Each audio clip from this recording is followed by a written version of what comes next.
আচ্ছা, আজকে আমরা আলোচনা করতে চাই লাং অ্যাবসেস নিয়ে। তবে তার আগে আমরা একটু রিক্যাপ করি। আচ্ছা, আমরা নিউমোনিয়াতে আসলে কী দেখেছিলাম? নিউমোনিয়াতে আমরা বেসিকভাবে আসলে যে ঘটনাটা দেখি সেটা হচ্ছে আমাদের যে লাং প্যারেনকাইমা, এখানে আসলে একটা ইনফ্লামেশন হচ্ছে, রাইট? লাং প্যারেনকাইমা, এখানে আমরা আসলে দেখি একটা ইনফেকশন হয়েছে। সেটা গ্রাম পজিটিভ অর্গানিজম হতে পারে, গ্রাম নেগেটিভ অর্গানিজম হতে পারে, সেগুলোতে একটা ইনফেকশন হচ্ছে এবং ইনফেকশন হলে স্বাভাবিকভাবে সেখানে কিছু ইনফ্লামেশনও হবে। সো এইটাই নিয়েই পেশেন্ট আমাদের কাছে নিউমোনিয়া নিয়ে আসে, রাইট? এখানে কিন্তু এর বেশি কিছু না।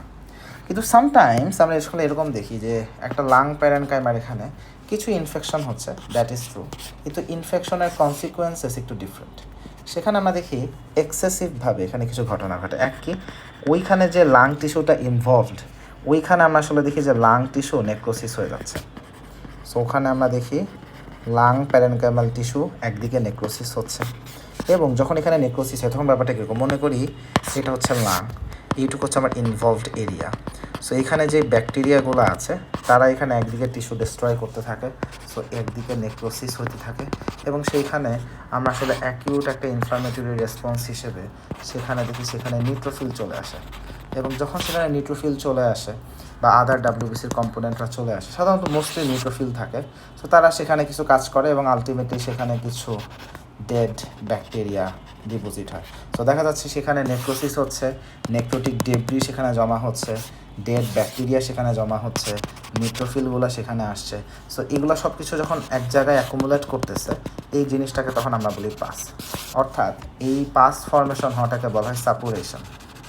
সো দেখা যাচ্ছে কিছু পার্টিকুলার ইনসিডেন্ট আমরা এরকম দেখি যে আমাদের লাং টিস্যুতে যদি ইনফেকশন হয়, সামটাইমস এখানে লাং টিস্যু নেক্রোসিস হতে পারে এবং সেখানে আলটিমেটলি সাপুরেশন হতে পারে। সো যদি কখনো এরকম হয় যে আমাদের পালমোনারি একটা ইনভলভমেন্ট এরকম হয়েছে, একটা সাপুরেটিভ একটা ঘটনা ঘটছে, সাপুরেশন হচ্ছে একটা ইনফেকশন থেকে, এবং সেখানে লাং টিস্যুভাবে নেক্রোসিস হয়ে গেছে, এই ঘটনাটা যদি ঘটে তখন সেটাকে আমরা বলি this is a case of lung abscess. So এটাই হচ্ছে আমাদের লাং অ্যাবসেস। তাহলে প্রশ্ন হচ্ছে লাং অ্যাবসেস আসলে কেন হলো, কীভাবে হচ্ছে? সো সাধারণত দেখা যাচ্ছে লাং অ্যাবসেস প্রাইমারিভাবে খুব একটা হয় না, এটার পেছনে কোনো একটা কনটেক্সট থাকে, যে একটা আদার কোনো একটা কন্ডিশন ছিল বা আদার কোনো একটা ইনসিডেন্ট ছিল, সেটার কমপ্লিকেশন হিসেবে পরবর্তীতে দেখা যাচ্ছে যে লাং অ্যাবসেসটা হয়। সো লাং অ্যাবসেসের পেছনে ব্যাকগ্রাউন্ডে যদি আমরা দেখি, দেখা যাচ্ছে এটার পেছনে এরকম হইতে পারে একটা সার্জারির হিস্ট্রি আছে, একটা ওরো প্যারিনকিউয়াল সার্জারির একটা হিস্ট্রি আছে, অথবা একটা ডেন্টাল প্রসিডিওরের একটা হিস্ট্রি আছে, একটা ডেন্টাল সার্জারির একটা হিস্ট্রি আছে, অথবা দেখা যেতে পারে যে পেশেন্টের হয়তো বা সাইনোব্রঙ্কিয়াল ইনফেকশন, সাইনোব্রঙ্কিয়াল ইনফেকশন এরকম কোনো একটা হিস্ট্রি থাকছে, অথবা লাইক ব্রঙ্কিয়াকটাসিস, ব্রঙ্কিয়াকটাসিস এগুলো একটা হিস্ট্রি থাকছে। তো দেখা যাচ্ছে যে এরকম ব্যাকগ্রাউন্ডে কোনো একটা ডিজিজ বা কন্ডিশন বা একটা প্রসিডিওর একটা হিস্ট্রি আছে, তার পরবর্তীতে একটা কমপ্লিকেশন হিসেবে লাং অ্যাবসেস ফর্মেশন হয়ে গেছে। সো ব্যাপারটা আসলে কীরকম, এই ঘটনাগুলো যখন ঘটে বা এই ইনফেকশনগুলো যখন হয় তখন আমরা এই লাং অ্যাবসেসটা পেতে দেখি। এখন যখন আমাদের লাং অ্যাবসেস হচ্ছে সেখানে আসলে কোন কোন অর্গানিজম আসলে আমরা রেসপন্সিবল পাই? সো এখানে আসলে গ্রাম পজিটিভ বা গ্রাম নেগেটিভ, অথবা এরোবিক অর্গানিজম, অ্যানারোবিক অর্গানিজম, সবাইকেই আমরা পাই। অ্যানারোবিক অর্গানিজম সবাইকেই আমরা আসলে পাই। যেমন ফর এক্সাম্পল গ্রাম পজিটিভ অর্গানিজমের কথা যদি বলি, এখানে আমাদের স্টাফাইলোকক্কাস, তারপরে স্ট্রেপ্টোকক্কাস, এদেরকে সবাইকে আমরা পাই। সবাইকেই আমরা আসলে এখানে ইনভলভ হতে দেখি। আবার কিছু গ্রাম নেগেটিভ অর্গানিজম দিয়ে ওই ঘটনাটা ঘটতে পারে। এরোবিকের কথা বলে এরা সবাই অ্যারোবিক অর্গানিজম। আবার অ্যানারোবিক অর্গানিজমের মধ্যে দেখা যাচ্ছে যে গ্রাম পজিটিভ কিছু অ্যানারোবিক অর্গানিজম থেকেও লাং অ্যাবসেস আমরা আসলে পেতে দেখি, বিশেষ করে যেসব ওরাল ক্যাভিটিতে যারা থাকে। সো ওরাল ক্যাভিটিতে আছে এরকম কিছু অ্যানারোবিক গ্রাম পজিটিভ অর্গানিজম কারা, যেমন একটা হচ্ছে ব্যাকটেরয়েডস, একটা হলো ব্যাকটেরয়েডস, একটা হচ্ছে আমাদের ফিউসোব্যাকটেরিয়াম, একটা হলো আমাদের ফিউসোব্যাকটেরিয়াম, এর বাইরে আছে আমাদের পেপ্টোকক্কাস। সো সো পেপটোকক্কাস, ফিউসোব্যাকটেরিয়াম বা ব্যাকটেরিয়াস এরা সবাই আমাদের কি ওরাল ক্যাভিটিতে এরা কমেন্সাল হিসেবে থাকে এবং সামটাইমস এরা যদি কখনো অ্যাক্সেস পেয়ে যায় সেখান থেকে লাং অ্যাক্সেস হতে পারে। বিশেষ করে এই যে ওরোফ্যারেঞ্জিয়াল সার্জারি বা ডেন্টাল প্রসিডিওর এই ঘটনাগুলো যখন ঘটে সেখানে এই অর্গানিজমগুলো আসলে একটু বেশি অ্যাক্সেস পায়। আবার দেখা যাচ্ছে এই যে সাইনোব্রঙ্কিয়াল ইনফেকশন বা ব্রঙ্কাইটিস এই জায়গাগুলোতে সাধারণত স্টেফিলোকক্কাই বা স্ট্রেপ্টোকক্কাই এদেরকে আমরা ইনভলভ হতে দেখি। এখন ব্যাপার হচ্ছে এই যে ওরাল ক্যাভিটিতে আমাদের কিছু প্যাথোজেন ছিল, এরা কিভাবে আমাদের লাং টিস্যুতে চলে গেল বা সেখানে কীভাবে ইনফেকশনটা হলো, বা এমনিতেও স্টেফিলোকক্কাই বা স্ট্রেপ্টোকক্কাই এগুলো কোন অবস্থায় গিয়ে আমাদের কোন মেকানিজমে গিয়ে ফাইনালি সেখানে আমরা আসলে দেখছি যে একটা লাং অ্যাবসেস হয়ে গেল। So what are the mechanism, যে মেকানিজমের মাধ্যমে এই পজিটিভ অর্গানিজমগুলো লাং টিস্যুতে আসলে পৌঁছায় যাইতে পারতেছে এবং সেখান থেকে লাং অ্যাবসেস হচ্ছে। তো সবচেয়ে কমনলি যেটা আমরা আসলে হতে দেখি সেটা হচ্ছে অ্যাসপিরেশন। সেটা হলো অ্যাসপিরেশন। অ্যাকচুয়ালি অ্যাসপিরেশনের ব্যাপারটা কীরকম আমি একটু ব্যাখ্যা করি। সো সামটাইমস যেটা হয় আমাদের মুখের যে লালা আছে এই লালাটা অ্যাসপিরেশন হতে পারে, অথবা দেখা যাচ্ছে আমাদের যেই রেসপাইরেটরি ট্রি বা আপার রেসপাইরেটরি ট্রি এখানে কিন্তু আমাদের প্রোটেক্টিভ মেকানিজম কি, এখানে বিভিন্ন ব্যাকটেরিয়া, ডাস্ট পার্টিকেল, এখানে যে মিউকাসগুলো যা থাকে সেখানে আসলে আটকা পড়ে যায় এবং নর্মালি আমাদের যে কফ রিফ্লেক্স কাজ করে তার মাধ্যমে কফটাকে প্রপেল আউট করে আমরা আসলে বের করে দিই। সো ব্যাপারটা হচ্ছে এখানে অনেকগুলা সিলিয়া কাজ করে, এখানে একটা কফ মেকানিজম আছে। সো এটা মানে এটাকে আমরা আসলে বের করে দিতে পারি। কিন্তু যদি এরকম হয় কোনো একটা পার্সনের কোনোভাবে হয়তো বা কফ রিফ্লেক্সটা সাপ্রেসড হয়ে গেছে, হ্যাঁ সাধারণত দেখা যাচ্ছে অ্যালকোহল ইনটক্সিকেশন থেকেও হতে পারে বা আদার কিছু রিজন থেকেও ঘটনাটা ঘটতে পারে। যেমন মনে করি যে সাপোজ ওপিওয়েড অ্যানালজেসিক কেউ মিস ইউজ করতেছে, আফিম, হ্যাঁ নেশা করার জন্য মরফিন, আফিম এগুলোকে খায়, অথবা কোনো একটা পেশেন্ট ফর এক্সাম্পল কোমায় চলে গেছে, অথবা কোনো একটা পেশেন্টকে আমরা জেনারেল অ্যানেস্থেশিয়া দিছি, অথবা কোনো একটা পেশেন্টের হয়তো বা সিজারের ঘটনা ঘটছে, সিজার ডিসঅর্ডার। তো এরকম ঘটনাগুলো যখন ঘটে তখন আসলে দেখা যাচ্ছে যে আমাদের যে কফ রিফ্লেক্স, এই কফ রিফ্লেক্সটা আসলে অ্যাকিউটভাবে লস হয়ে যায়। তো তখন যেটা হয় আমাদের এই যে এই জায়গাগুলোতে যত সিক্রেশন আছে এই সিক্রেশনগুলো আসলে আমরা আসলে বের করতে পারি না। সো এই secretion along with this materials এগুলো আসলে যেটা হয় এটা আসলে কাইন্ড অফ বের না হইতে পেরে এরা আসলে রেসপিরেটরি ট্রি ধরে ফল ব্যাক করে আমাদের একদম লাং অ্যালভিওলাই পর্যন্ত চলে যায়। সো তারা আমাদের লাং অ্যালভিওলাইতে চলে যায়। সো যেই মোমেন্টে সে আমাদের লাং অ্যালভিওলাইতে চলে আসলো তখন সেটাকে আমি আসলে অ্যাসপিরেশন বলতেছি। তো আমাদের যে বিভিন্ন সিক্রেশনস আছে যেটা আসলে নর্মালি আমরা কাফের সাথে বের করে ফেলি বা আমাদের এই মেকানিজমটা ফাংশন করে, সো এগুলো সব ফল ব্যাক করে আমাদের অ্যালভিওলাই পর্যন্ত চলে আসতে পারে। তাহলে এই অ্যাসপিরেশন অফ ইনফেক্টিভ ম্যাটেরিয়ালস এগুলো এভাবে চলে আসছে, এটা একটা ব্যাপার হইতে পারে। এবং যখন তারা আসলে আমাদের এই ঘটনাগুলো ঘটে এখান থেকে হইতে পারে। আবার দেখা যাচ্ছে কিছু পেশেন্টের ক্ষেত্রে তেমন হইতে পারে সিভিয়ার ডিসফ্যাজিয়া আছে, সিভিয়ার ডিসফ্যাজিয়া আছে। সো যখন কোনো একটা পার্সনের সিভিয়ার ডিসফ্যাজিয়া থাকে, হ্যাঁ দেখা যাচ্ছে ইসোফেগাসে কোনো একটা ডিজিজ আছে বা কোনো একটা নিউরোলজিক্যাল একটা ডেফিসিট আছে, সেখানেও অ্যাসপিরেশনটা এভাবে হইতে পারে যে খাবারটা মানে আমাদের ইয়েতে চলে গেছে, আমাদের খাবারটা নর্মালি দেখা যাচ্ছে যে ওরোফ্যারিংস থেকে সেটা যাওয়ার কথা ছিল আমাদের ইসোফেগাসে, কিন্তু সেটা ইসোফেগাসে না গিয়ে সামহাও সেটা আমাদের রেসপিরেটরি প্যাসেজে চলে গেছে। সো দেখা যাচ্ছে ডিসফ্যাজিয়া থাকলে এরকম হতে পারে। বা যদি এরকম হয় কোনো একটা পেশেন্টে খুব সিভিয়ার ভমিটিং হচ্ছে, সো খুব এক্সটেন্সিভভাবে খুব সিভিয়ার ভমিটিং হচ্ছে, তো সামটাইমস এই ভমিটিং প্রসেসের সময় কিছু খাবার অ্যাসপিরেশন হইতে পারে। বা কোনো একটা পেশেন্টের ডেন্টাল হাইজিন খুবই খারাপ, কোনো একটা পেশেন্টের suppose for example dental hygiene এটা আসলে খুবই খারাপ, সো সেইখানেও অ্যাসপিরেশন এগুলো আসলে আসতে পারে। সো যখন অ্যাসপিরেশন হয় তখন আমরা আসলে দেখি এই ইনফেক্টিভ ম্যাটেরিয়ালসগুলো খুব সহজেই আমাদের এই যে অ্যালভিওলাইগুলো আছে এখানে আসলে এরা চলে আসে। সো যখন সেখানে আসে ইনিশিয়ালি সেখানে আমরা নিউমোনাইটিস হইতে দেখি এবং আলটিমেটলি সেখান থেকে একটা লাং অ্যাবসেস ফর্মেশন হয় এবং লাং অ্যাবসেসের এখানে এই অ্যাসপিরেশন মেকানিজমটা আসলে সবচেয়ে কমন আমরা আসলে বলবো। এর বাইরে আরও কিছু মেকানিজম থেকেও আসলে হতে পারে, যেমন একটা হচ্ছে আগে থেকে একটা এক্সিস্টিং লাং ইনফেকশন ছিল, তাহলে আগে থেকে একটা প্রি এক্সিস্টিং লাং ইনফেকশন ছিল। মনে করে একটা পেশেন্টের আগে থেকেই আসলে নিউমোনিয়া ছিল, কিন্তু নিউমোনিয়াটা সে প্রপারলি ট্রিটমেন্ট পায় নাই, হইতে পারে সে আসলে ট্রিটমেন্ট একদমই নেয় নাই, অথবা সে এমন একটা ট্রিটমেন্ট নিছে যে ড্রাগটা আসলে রেজিস্ট্যান্ট ছিল। সো যে কোনোভাবেই হইতে পারে, অথবা পেশেন্ট ট্রিটমেন্ট নিয়েছে সবই ঠিক ছিল কিন্তু সে ডোজ কমপ্লিট করে নাই, ইনকমপ্লিট ইনকমপ্লিট ট্রিটমেন্ট। সো যে কোনোভাবে ব্যাপারটা হইতে পারে। সো যদি এরকম হয় একটা পেশেন্টের নিউমোনিয়া ছিল, প্রি এক্সিস্টিং লাং ইনফেকশন, কিন্তু সে প্রপার ট্রিটমেন্ট পায় নাই অথবা নেয় নাই, তো সেইখানে ইনফেকশনটা আসলে ফার্দার কমপ্লিকেটেড হয়ে সেখান থেকে একটা অ্যাবসেস ফর্মেশন হইতে পারে। এবং সাধারণত এই রকম কেসগুলোতেই আমরা আসলে দেখি স্টেফেলোকক্কাস অরিয়াস বা গ্রাম নেগেটিভ অর্গানিজমের মধ্যে ক্লেবশিয়েলা নিউমোনিয়া, তারপরে দেখা যাচ্ছে স্ট্রেপ্টোকক্কাস নিউমোনিয়া, হ্যাঁ, নিউমোনিয়া, এই অর্গানিজমগুলোতে ইনভলভমেন্ট এই সব জায়গাতেই আমরা আসলে বেশি দেখি। আবার যখন আমি অ্যাসপিরেশনের কথা বললাম, অ্যাসপিরেশনে আমাদের এই যে ওরাল ক্যাভিটিতে যে কমেন্সালগুলো আছে, আমাদের যেই ফিউসোব্যাকটেরিয়াম, ব্যাকটেরয়েড, পেপটোকক্কাস, এগুলোকে একটু বেশি দেখি। আবার প্রি এক্সিস্টিং লাং ইনফেকশন থেকে যদি আসলে লাং অ্যাবসেস হইতে দেখি, সেখানে এই যে staphylococcus aureus, streptococcus pneumoniae, klebsiella pneumoniae, এদেরকে আমরা একটু বেশি ইনভলভ আসলে হতে দেখি। সো নর্মালি ক্ষেত্রে দেখা যাচ্ছে যে প্রাইমারি ডিজিজ, সেখান থেকে একটা পরবর্তীতে অ্যাবসেস ফর্মেশন হইতে পারে। আবার দেখা যেতে পারে কোনো একটা পেশেন্ট আগে থেকে ইমিউনোসাপ্রেসড, অথবা তার একটা ট্রান্সপ্লান্টেশন হয়েছে, যেমন লাং ট্রান্সপ্লান্ট। আমরা যেমন কিডনি ট্রান্সপ্লান্ট করতে পারি, ঠিক একইভাবে লাং ট্রান্সপ্লান্টেশনও হয়। আর কোথায় কোথায় লাং ট্রান্সপ্লান্ট হয়, মনে করি কোনো একটা পেশেন্টের সিভিয়ার ব্রঙ্কিয়াকটাসিস ছিল, অথবা কোনো পেশেন্টের আইএলডি ছিল, অথবা কোনো পেশেন্টের post TB fibrosis, post TB extensive fibrosis. তো এরকম কিছু জায়গা আছে যেখানে আমরা আসলে লাং রিসেক্ট করে ফেলি এবং লাং ট্রান্সপ্লান্টের জন্য আমরা আসলে কনসিডার করি। বিশেষ করে আইএলডি পেশেন্ট এই জায়গাগুলোতে একটু বেশি আসে, বা ব্রঙ্কিয়াকটাসিস।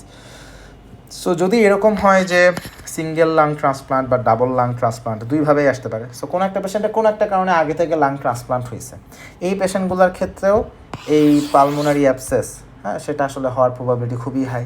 অথবা কোনো কারণে সে ইমিউনোসাপ্রেসড, একটা পেশেন্ট হয়তো বা আগে থেকে এইচআইভি এইডস আছে, অথবা পেশেন্টের হয়তো বা কোনো না কোনোভাবে তার ইমিউনিটি সাপ্রেসড, তাদের ক্ষেত্রে নিউমোনিয়া থেকে বা প্রি এক্সিস্টিং কোনো একটা ইনফেকশন থেকে লাং অ্যাবসেস হওয়ার প্রবাবিলিটি অন্য যে কোনো পেশেন্টের থেকে একটু হাই। আর একটা মেকানিজম হচ্ছে সেপটিক এম্বোলিজম। সো সেপটিক এম্বোলিজমের ব্যাপারটা হচ্ছে বডির অন্য কোনো প্রান্তে কোনো একটা ইনফেকশন আছে, বডির অন্য কোনো প্রান্তে একটা ইনফেকশন আছে, সেইটা সামহাও আমাদের এখানে চলে আসছে।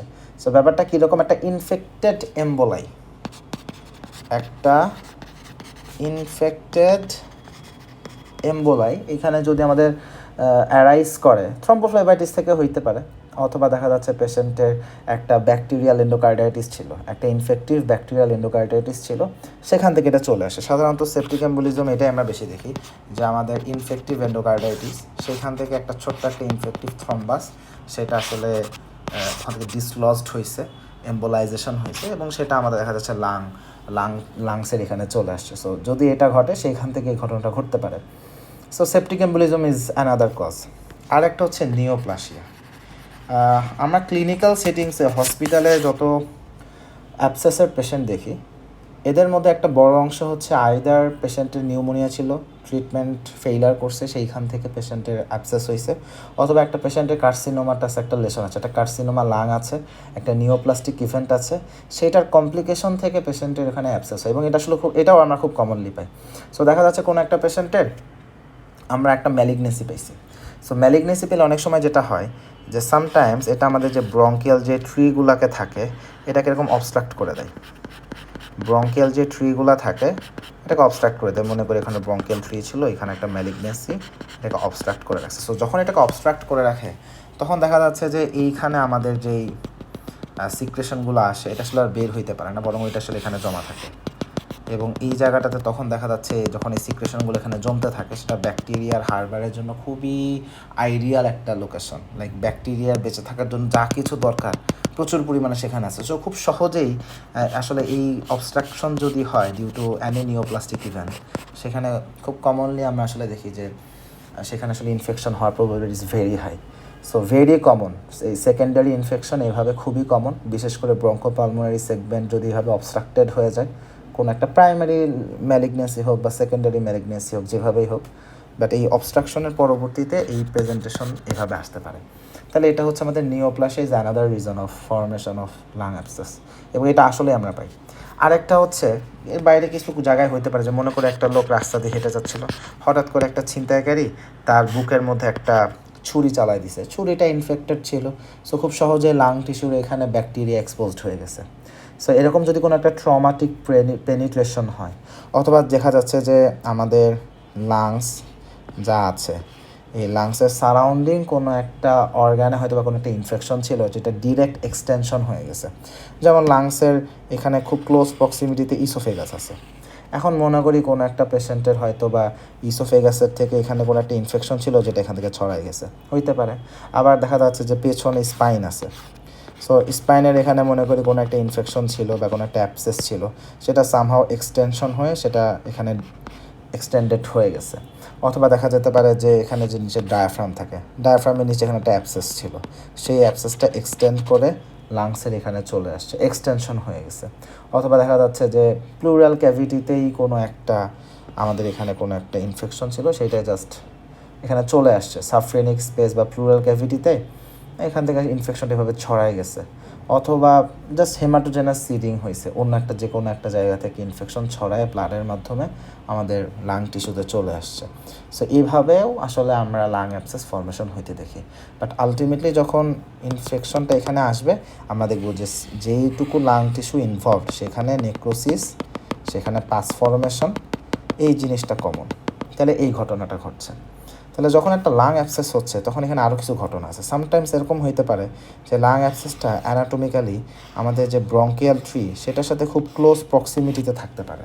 যদি এরকম হয় তখন দেখা যাচ্ছে লাং অ্যাবসেস হলে এখানে এই ব্রঙ্কিয়াল ট্রির সাথে এটা একটা ওপেন একটা সম্পর্ক তৈরি হয়ে যায়। তখন কি হয়, এই অ্যাবসেসের যে ক্যাভিটিটা ছিল সেই ক্যাভিটির একটা উপরের অংশে এরকম বাতাস থাকে আর নিচের অংশে এই পাস জমে থাকে, তখন একটা এয়ার ফ্লুইড লেভেল সেখানে ফর্মেশন হয়। আমি এক্স রে করলে দেখা যাবে উপরের অংশ এরকম জাস্ট বাতাসের জন্য কালো আর নিচের অংশ হচ্ছে পাসের জন্য সাদা হয়ে থাকে, এটা এয়ার ফ্লুইড লেভেল চলে আসে।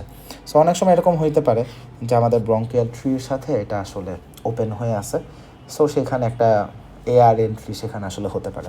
আবার সামটাইমস এমন হতে পারে যে এমন একটা জায়গায় অ্যাবসেস হয়েছে যেটা লাংয়ের একদম বর্ডারের সাথে ওপেন, সো খুব সহজেই সেখান থেকে প্লুরাল স্পেসে এখানে একটা কানেকশন এখানেও তৈরি হইতে পারে, এরকম আসলে আসতে পারে। তাহলে এখানে আসলে আমরা দুই রকমই পাইতে পারি। এখন কোনো একটা পেশেন্টের যদি লাং অ্যাবসেস আসলেই হয়, ক্লিনিক্যাল প্রেজেন্টেশন কী হয়? সো কমন ক্লিনিক্যাল প্রেজেন্টেশন হচ্ছে সাধারণত পেশেন্টের একটা ফিভার থাকে, ইউজুয়ালি হাই গ্রেড হচ্ছে, নর্মালি এটা 14 দিনের বেশি থাকে বা মোর দ্যান 2 উইকস, হ্যাঁ, বা 1 মাস 1.5 মাস এরকম একটা সময় থাকে। পরীক্ষার স্টেমগুলোতে সামটাইম এরকম 1 মান্থ 1.5 মান্থ এরকম একটা হিস্ট্রি থাকে। টিউবারকুলোসিসেও দেখা যাচ্ছে 1 মাস 1.5 মাসের হিস্ট্রি থাকে, লাং অ্যাবসেসেও 1 মাস 1.5 মাসের হিস্ট্রি থাকে। কিন্তু টিউবারকুলোসিসে সাধারণত লো গ্রেড ফিভার থাকে আর এখানে আমরা হাই গ্রেড ফিভার পাই। সো একটা ফিভারের হিস্ট্রি থাকে। সেকেন্ড কথা হচ্ছে এখানে পেশেন্টের কাফ থাকে, কাফের সাথে স্পুটামও থাকে, কাফের সাথে স্পুটামও থাকে। এবং ঘটনা হচ্ছে এইখানে যে স্পুটাম প্রোডাকশন হয় এটা খুবই ফাউল স্মেলিং, সাধারণত গ্রিন বা ইয়েলো কালার, এরকম একটা কালার আসে, বাট খুবই ফাউল স্মেলিং। এবং এই ফাউল স্মেলিং স্পুটাম প্রোডাকশন এটা আসলে kind of pathognomonic. Foul smelling sputum production কেবল এবং কেবলমাত্র আমরা লাং অ্যাবসেসে পাই, আর কোনো ঘটনাতে এটা হয় না। সো পেশেন্টের এখানে আমরা আসলে দেখি যে cough, sputum production, foul smell, high grade fever, এবং এই যে তার স্পুটাম যেটা প্রডিউস হয় সেটা আসলে প্রচুর পরিমাণে। So copious amount of foul smelling sputum, হ্যাঁ, মিউকোপুরুলেন্ট বা পুরুলেন্ট স্পুটাম আমরা আসলে দেখি। এর বাইরে পেশেন্টের আমরা এমনিতে ফিঙ্গার ক্লাবিং দেখতে পারি। ক্লাবিংয়ের ক্ষেত্রে কথা হচ্ছে ক্লাবিং আমরা কার্সিনোমা লাঙেও পাইতে পারি, আবার আমরা এই অ্যাবসেসেও পাইতে পারি। এখন ঘটনা হচ্ছে কার্সিনোমা যদি কোনো একটা পেশেন্টের থাকে, কার্সিনোমা লাং, সেটার একটা কমপ্লিকেশন থেকে আমরা দেখলাম যে লাং অ্যাবসেস হইতে পারে। So sometimes it can be very difficult to differentiate. আবার দেখা যাচ্ছে যে এইখানে দেখা যাচ্ছে ক্লাবিং তো থাকেই, আবার সাধারণত লাং অ্যাবসেস থাকলে পেশেন্টের একটা ওয়েট লসের হিস্ট্রি পাওয়া যায়, ওয়েট লস থাকে, অ্যানোরেক্সিয়া ডেভেলপ করে, আসলে systemic feature of the influence. এখানে যেহেতু একটা ইনফেকশন থাকে এর একটা সিস্টেমিক ইনফ্লামেটরি ফিচার হিসেবে এই ওয়েট লস অ্যানোরেক্সিয়া ডেভেলপ করে। সো দেখা যাচ্ছে এই যে ক্লাবিং, ওয়েট লস, অ্যানোরেক্সিয়া, এগুলো কিন্তু আমরা আসলে লাং ক্যান্সারেও পাই। লাং ক্যান্সারেও ক্লাবিং হতে পারে, লাং ক্যান্সারেও ওয়েট লস, অ্যানোরেক্সিয়া এগুলো সবই থাকে। সো পার্থক্য করাটা আসলে মাঝে মাঝে একটু কঠিন। কিন্তু যদি কোনো পরীক্ষার স্টেমে ফিভারের কথা থাকে তাহলে আমরা সেটাকে লাং অ্যাবসেসের কথাই চিন্তা করবো, বা ফাউল স্মেলিং স্পুটাম যদি থাকে। আর যদি এগুলো কিচ্ছু দেওয়া নাই, শুধু বলা আছে যে একটা পেশেন্ট পেশেন্টের ক্লাবিং আছে, ওয়েট লস আছে, অ্যানোরেক্সিয়া আছে, পেশেন্ট কাফ নিয়ে আমাদের কাছে আসছে। So what is your differential? তো সেখানে কার্সিনোমা লাং যেমন আমরা কনসিডার করব, আর একটা কনসিডারেশন ডেফিনেটলি সেখানে লাং অ্যাবসেসও হবে যদি আর কোনো ফাইন্ডিংস না থাকে। আর যদি সেখানে ফিভার, কোপিয়াস, ফাউল স্মেলিং, স্পুটামের কথা বলে, তাহলে তো লাং অ্যাবসেস ক্লিয়ার কাট হয়ে গেল। সো এই দুইটা জিনিসই আমরা আসলে মাথায় রাখবো। তাহলে এই জিনিসটাকে আমরা আসলে ক্লিনিক্যালি এই প্রেজেন্টেশনগুলাই পাই। ক্লিনিক্যালি প্রেজেন্টেশন পেলে নেক্সট কাজ কি আমাদেরকে আসলে ইনভেস্টিগেশন, আমরা চেস্ট পিএভিউ করলেই আসলে অ্যাবসেসটা ধরা পড়ে যায়। তো সাধারণত সেখানে ক্যাভিটেশন ধরা পড়ে, এবং যদি এয়ার আমাদের যেই 3 প্যাসেজগুলো আছে তার প্রক্সিমালি যদি হয়, এখানে যদি একটা ওপেন একটা কানেকশন তৈরি হয়ে যায়, তো সেখানে এয়ার ফ্লুইড লেভেলও আমরা পাইতে পারি, sometimes it can be present. So এগুলো আসলে পাওয়া যাইতে পারে। এখন পেশেন্টের ট্রিটমেন্ট কি? সাধারণত লাং অ্যাবসেস থাকলে আমাদের সাধারণত সেখানে অ্যান্টিবায়োটিক রেজিমেন আমরা দিতে চাই। সো এখানে আসলে কালচার সেন্সিটিভিটি, স্পুটাম কালচার করে সেই অনুপাতে আমরা আসলে সিদ্ধান্ত নিই। তবে দেখা যাচ্ছে যে এখানে এমন অ্যান্টিবায়োটিক আমরা দিতে চাই যেটা অ্যারোবিক এবং অ্যানারোবিক দুইটা কভারেজই আসলে দেয়, এগুলোকে আমরা আসলে দিতে চাই। তাহলে this are the clinical features. এখন এটার কমপ্লিকেশন কি যদি লাং অ্যাবসেস হয়? এটার কমপ্লিকেশন হচ্ছে যখন লাং অ্যাবসেস রিজলভ করবে সেই মোমেন্টে আমরা লাং টিস্যুতে স্কার পাইতে পারি। তাহলে এখানে স্কার ফর্মেশন হইতে পারে, এটা হচ্ছে প্রথম কথা। দ্বিতীয় কথা হচ্ছে এর বাইরে ইনফেকশনটা সামটাইমস ছড়াই যেতে পারে। যেমন একটু আগে বললাম যে এটা প্লুরাল ক্যাভিটিতে এটা ছড়াই যেতে পারে। The infection can extend into the pleural cavity. Sometimes দেখা যাচ্ছে যে যদি এটা ব্লাড ভেসেলকে ইরোড করে ফেলে সেখানে হিমোরেজ হইতে পারে। যদি লাং অ্যাবসেসটা কোনো ব্লাড ভেসেলকে ইরোড করে ফেলে, লাইক যখন নেক্রোসিস হচ্ছে, লাং টিস্যু নেক্রোসিস হচ্ছে, এখানে একটা সারাউন্ডিং একটা ব্লাড চ্যানেল ছিল, একটা ব্লাড ভেসেল ছিল। সো এখানে নেক্রোসিস যখন হচ্ছিল তখন এখানে ব্লাড ভেসেলটাও ইনভলভড হয়ে গেছে। সো ওরকম কিছু তো আবার ব্লিডিং হইতে থাকবে। So yes, sometimes there can be haemorrhage. আবার দেখা যাচ্ছে এই ইনফেকশনটা সিডিং হয়ে সেইটা ছড়ায় যাইতে পারে। সো যদি এরকম হয় সেই জায়গাটাতে দেখা যাচ্ছে একটা ব্রেইন অ্যাবসেস অথবা একটা পেশেন্টের মেনিনজাইটিস, এগুলো হইতে পারে। সেপটিক এম্বোলাইজেশন থেকে এগুলো হইতে পারে। আরেকটা ব্যাপার হচ্ছে লাং অ্যাবসেস যদি লম্বা সময় ধরে পারসিস্ট করে, লাইক 2 মাস, 3 মাস, 4 মাস, এরকম লম্বা সময় ধরে যদি লাং অ্যাবসেস আসলে পারসিস্ট করে থাকে, তো সেইখানে সামটাইমস অ্যামাইলয়েডোসিস ডেভেলপ করতে পারে, অ্যামাইলয়েডোসিস। সো এগুলো হচ্ছে আমার কমপ্লিকেশন। তাহলে what are the complication of lung abscess? তাহলে এগুলো বলবো যে আমাদের একটা স্কার হইতে পারে, এর বাইরে প্লুরাল ক্যাভিটিতে এটা এক্সটেন্ড করতে পারে, সামটাইমস হিমোরেজ হইতে পারে, এগুলো হচ্ছে লাংয়ের মধ্যে। আর লাংসের বাইরে গেলে ব্রেন অ্যাবসেস, মেনিনজাইটিস, অ্যামাইলয়েডোসিস, এইগুলোকে আমরা পাইতে পারি। So this are the complication. So আমরা একটু মরফোলজি নিয়ে একটু কথা বলি। সো মরফোলজির এখানে দেখা যাচ্ছে যে আমাদের যে ক্যাভিটিগুলো ফর্মেশন হয় এটা আসলে ফিউ মিলিমিটার থেকে একটু 5 থেকে 6 সেন্টিমিটার পর্যন্ত সাইজে বড় হইতে পারে। এবং এই যে আমাদের লাং অ্যাবসেসগুলো হয় এটা লাংসের আসলে যে কোনো পার্টেই আসলে হইতে পারে। সিঙ্গেল লাং অ্যাবসেসও হইতে পারে, মাল্টিপল লাং অ্যাবসেসও হইতে পারে। তবে যদি অ্যাসপিরেশন হয়, সাধারণত অ্যাসপিরেশন হলে আমরা দেখা যাচ্ছে যে রাইট সাইড সেইখানে একটু বেশি দেখি। সো রাইট সাইডে আমাদের লাংসের কেন অ্যাবসেসটা আমরা একটু বেশি পাই? এটার কারণ হচ্ছে আমাদের যেই ট্রাকিয়া থেকে যে ব্রঙ্কাই আমাদের ভাগ হয়ে গেল। সো এই ব্রঙ্কাস যখন ভাগ হচ্ছে, রাইট সাইডেরটা এটা মোর ভার্টিক্যাল, লেফট সাইডেরটা একটু লেস ভার্টিক্যাল, এটা একটু ট্রান্সভার্সের মতো। মানে অ্যাঙ্গুলেশন যদি দেখি এখানে অ্যাঙ্গেলটা বড় আর এখানে অ্যাঙ্গেলটা ছোট।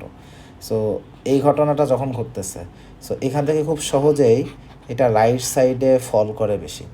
সো এই জন্য দেখা যাচ্ছে অ্যাসপিরেশনটা আমরা রাইট সাইডে একটু বেশি পাই। সো এটা more vertical. So most often single abscess হলে সিঙ্গেল সাইটই আমরা দেখি। এখন অ্যাবসেস এরকমও হইতে পারে যে আগে থেকে নিউমোনিয়া ছিল বা ব্রঙ্কেকটেসিস ছিল।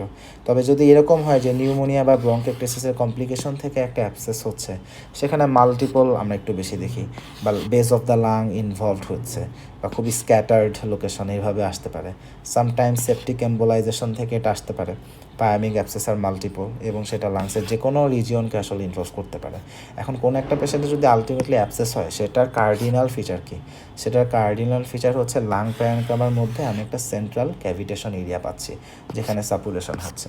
So this is it. So এটাই হচ্ছে আমাদের এখানে মেইন ফাইন্ডিংস। সো এখানে মরফোলজি এইটুকু কথাই ছিল। তাহলে মোটা দাগে আমাদের লাং অ্যাবসেসের আলোচনা আসলে এইটুকু। আমাদের পরীক্ষায় যদি আসলে জিজ্ঞাসা করে এখানে এই এটিওলজি অ্যান্ড প্যাথোজেনেসিসের ক্ষেত্রে কীভাবে অর্গানিজমগুলো আমাদের লাং টিস্যুতে পৌঁছায় এবং কোন মেকানিজমে এটা হচ্ছে, এটা জিজ্ঞেস করে অ্যাসপিরেশন, তারপরে দেখা যাচ্ছে যে প্রি এক্সিস্টিং একটা লাং ইনফেকশন বা সেপটিক এম্বোলিজম বা নিওপ্লাসিয়া বা মিসেলেনাসের মধ্যে যেটাকে বললাম যে ট্রমাটিক পারফোরেশনগুলোর কথা বললাম, বা সারাউন্ডিং অ্যানাটমিক্যাল কোনো স্ট্রাকচার একটা ইনফেকশন ছিল, সাপোজ ইসোফেগাস, স্পাইন বা সাফ্রেনিক অ্যাবসেস, স্পাইনের এখানে কিছু অ্যাবসেস হইতে পারে, বা ইসোফেগাসে এখানে কোনো একটা ইনফেকশন থাকতে পারে, বা প্লুরাল ক্যাভিটিতে কোনো একটা ইনফেকশন ছিল, হেমাটোজেনাস সিডিং, হ্যাঁ, এগুলো যে কোনোভাবে আসলে আসতে পারে। সো মোস্টলি এখান থেকে প্রশ্ন আসবে যদি সিনারিও বেসড কোশ্চেন আসে, তাহলে যেটা বললাম যে এরকম হইতে পারে যে 1.5 মাসের একটা ফিভারের হিস্ট্রি দিচ্ছে। তবে এখানে একটু মাথায় রাখতে হবে যে সামটাইমস কার্সিনোমা লাংয়ের সাথে আমাদের একটু কনফিউশন ক্রিয়েট হইতে পারে, কিন্তু কনফিউশন দূর করার রাস্তা কি, আমাদের 1.5 মাসের ফিভার এবং copious amount of foul smelling sputum. এই যে ফাউল স্মেলিং স্পুটাম, এটা পাইলেই আমাদেরকে ধরে নিতে হবে সেটা আসলে লাং অ্যাবসেসকেই মিন করে। আর একটা জিনিস আমরা মাথায় রাখবো যে কার্সিনোমা লাং এবং লাং অ্যাবসেস এই দুইটা একসঙ্গে এক্সিস্ট করতে পারে, কারণ কার্সিনোমা লাংয়ের কমপ্লিকেশন থেকে অ্যাবসেস হইতে পারে যদি সেটা কোনো ব্রঙ্কিয়াল ট্রিকে যদি অবস্ট্রাক্ট করে ফেলে, এই জায়গাগুলোতে এটা একটু বেশি হয়। সো এইগুলো আমরা মোটামুটি মাথায় রাখবো। তাহলে এই ছিল আমাদের লাং অ্যাবসেস নিয়ে কথা। সবাই